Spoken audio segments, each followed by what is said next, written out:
शहर की सबसे बड़ी और इंतहाई अफसोसनाक खबर। हल्के संबली याखुतपुरा के लक्ष्मीनगर बल्दी डिवीजन में बीजेपी कारपोरेटर ने सदर मजलिस बैरिस्टर ओवैसी साहब को तरक्याती कामों के इनॉग्रेशन से रोक दिया। 7 MLA, 44 कारपोरेटर, 2 MLC और लाखों व करोड़ों सरगर्म कारकुनों वाली हमारी जमात के सदर साहब को लाइफ में पहली बार किसी पार्टी ने इनॉग्रेशन करने से रोक दिया, जो हम सबके लिए बहुत ही अफसोस की बात है। हालांकि सदर साहब का वर्ल्ड के 500 पावरफुल लीडर्स में शुमार होता है, जो मुसलमानों और दलितों को अपना हक दिलाने के लिए हिंदुस्तान भर में बीजेपी के खिलाफ यानी सच्चाई के लिए पिछले कई सालों से आवाज भी उठाते हुए आ रहे हैं। आज यानी 24 जून जुम्मा की सुबह जब सदर मजलिस व हैदराबाद के रुकने पार्लियामेंट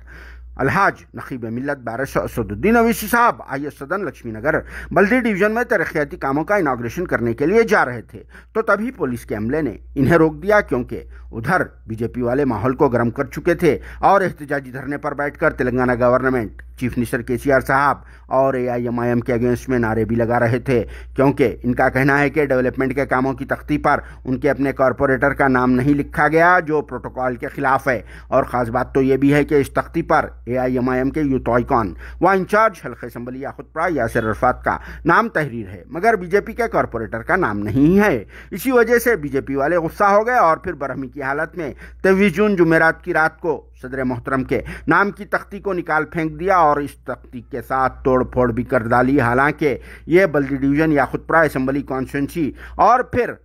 हैदराबाद लोकसभा हल्के में ही आता है, मगर इसके बावजूद बीजेपी वालों ने इस काम को अंजाम देकर लाखों करोड़ों मुसलमानों और फिर जमात के सरगर्म वर्कर्स के दिलों को ठेस पहुंचा दी है। और फिर हमारे तेलंगाना के चीफ मिनिस्टर KCR साहब खुद नकीब मिल्लत अलहाज बैरिस्टर असदुद्दीन ओवैसी साहब की बहुत इज्जत करते हैं और मुल्क भर में सदर मजलिस की तरक्की के लिए अपनी नेक तमन्नाओं का भी इजहार करते हैं, मगर इनकी ही रियासत में ऐसा काम हुआ जो पुराने शहर की एक तारीख भी बना डाली। और पुलिस वाले भी खुद हालात को नज़र में रखते हुए सदर साहब को वहां जाने से रोक दिया और स्पॉट पर खुद deputy commissioner of police south zone PSI Chaitanya साहब IPS के अलावा टास्क फोर्स की टीमें भी पहुंच चुकी थी, जहां पुलिस के आला अहदेदारों ने सदर साहब को मुसलसल मनाते रहे। नहीं तो साहब वहां जाकर इनॉग्रेशन करने का पूरा इरादा भी कर चुके थे, मगर फिर हमारे शहर के माहौल को ख़राब होने से बचाने और फिर गरीब आवाम का सोचते हुए सदर साहब ने IAS सदन में बिना इनॉग्रेशन करे ही वापस यहाँ से रवाना हो गए। हालांकि ओवैसी साहब के साथ हर बार से ज़्यादा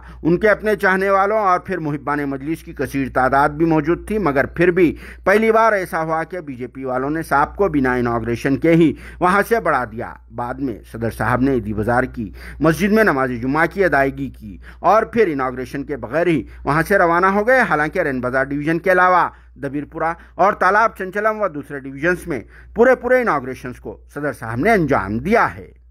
अगर ओवैसी साहब के ताल्लुक से साबिक में देखा जाए तो अब तक भी ओवैसी साहब ने कभी भी बीजेपी के नामवर लीडर्स की हैदराबाद और उनके अपने सॉलिडगढ़ ओल्ड सिटी में आमद पर एतराज़ तक नहीं किया और ना ही कभी भी बीजेपी के जलसों और जुलूसों को तक भी नहीं रोका। हालांकि आप और हम सबको ये बात बहुत ही अच्छी तरह से मालूम है कि लास्ट GHMC के इलेक्शन में वज़ीर आज़म हिंद नरेंद्र मोदी साहब के अलावा central home minister Amit Shah साहब और फिर उत्तर प्रदेश के मुतनाज़िया चीफ मिनिस्टर योगी आदित्यनाथ जी ने ओल्ड सिटी का दौरा करते हुए सदर मजलिस के खिलाफ में जलसों में शिद्दत के साथ बयानात भी दे चुके हैं। और फिर बीजेपी के अपोजिट में अगर देखा गया तो सदर साहब खुद हिंदुस्तान भर में दौरे करते हुए बीजेपी वाले स्टेट्स में जाकर वहां से खुद बीजेपी वालों को ओपन चैलेंज भी करते हैं और इनकी गलत पॉलिसीज के अलावा मुसलमानों और दलितों के खिलाफ ढाए जाने वाले मजालिम पर इंतहाई दिलेराना अंदाज में बयानात भी देते हैं, मगर आज तक भी बीजेपी हुकूमत वाले स्टेट्स में इन्हें एक बार भी नहीं रोका गया। अभी उल्टा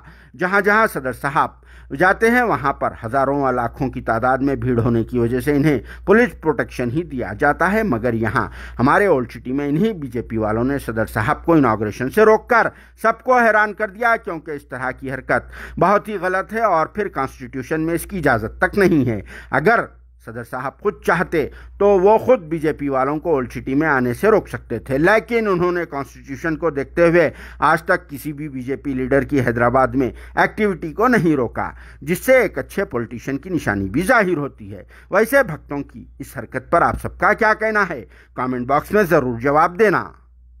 bureau report RS news Hyderabad.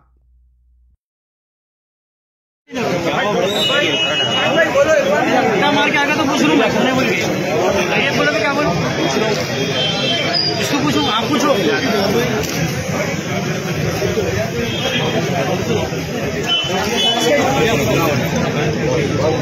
थोड़ा सा